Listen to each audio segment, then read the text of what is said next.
Good morning বন্ধুরা। আজকে ছিল রবিবার আর সকাল সকাল আমরা বেরিয়ে গেছিলাম একটু বাজার করতে। তো সাধারণত আমরা সারা সপ্তাহ দুজনেই অফিসের কাজের জন্য খুব একটা টাইম পাই না। আজকে ওই বলল যে চলো একটু মার্কেটের দিকে যাই। আমরাও অনেক দিন ধরেই এখানে শুনি যে শ্রীরামপুরে নাকি কোনো পেট মার্কেট আছে যেটা রয়ঘাটের কাছাকাছি বসে। আর রয়ঘাটটা সত্যি বলবো আমার বাড়ি থেকে মাত্র 5 মিনিট। তা সত্ত্বেও 2 বছর থাকার পরেও আমি কোনো দিন ভিজিট করতে পারিনি। আজকে ওই বলল যে চলো আমরা বাজার করার আগে একটু ঘুরে আসি।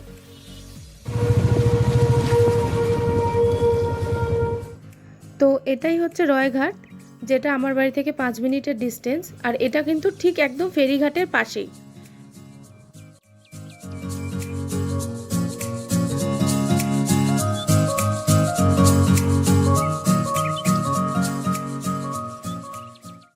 সকাল সকাল গঙ্গার ঘাটে এসে মনটা সত্যি খুব ভালো হয়ে গেল।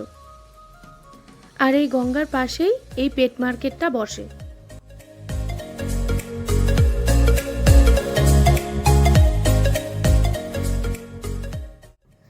দেখুন কত কিউট কিউট পাপিজ এখানে, মানে এত ভালো লাগছে এখানে আসার পরে।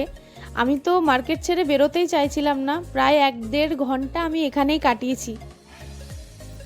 এছাড়াও এখানে বিভিন্ন রকমের বিড়াল, বিভিন্ন রকমের খরগোশ, পাখি, মাছ এবং গাছের দোকান ভর্তি। তো পুরো ভিডিওটা দেখতে থাকুন। পুরো ভিডিওতেই আমি সবটাই শেয়ার করেছি আপনাদের সাথে।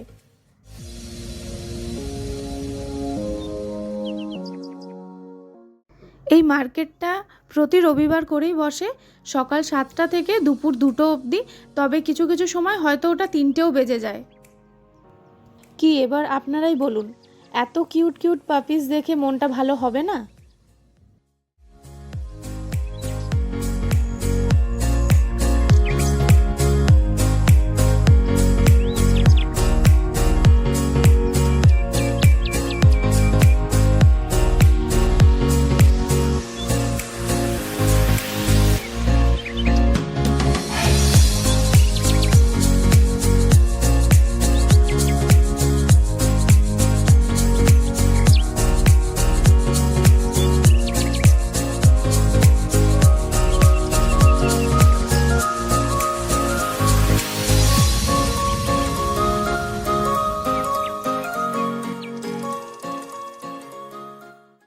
এখানে বিভিন্ন রকমের রং বেরঙের পাখি আছে।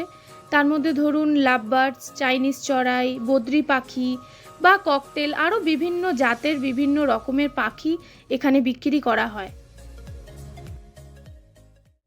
তাছাড়াও এই মার্কেটে বিভিন্ন রকমের ভ্যারাইটিস পায়রাও দেখতে পেলাম।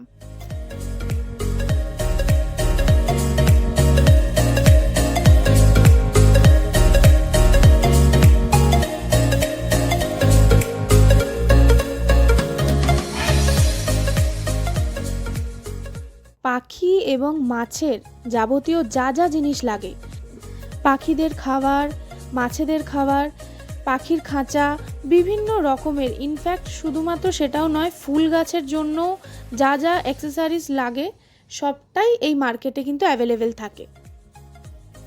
আরও বিভিন্ন রকমেরই মাছ এখানে ছিল, কিন্তু বৃষ্টি পড়ার কারণে আমি আর ভিডিও করে উঠতে পারিনি।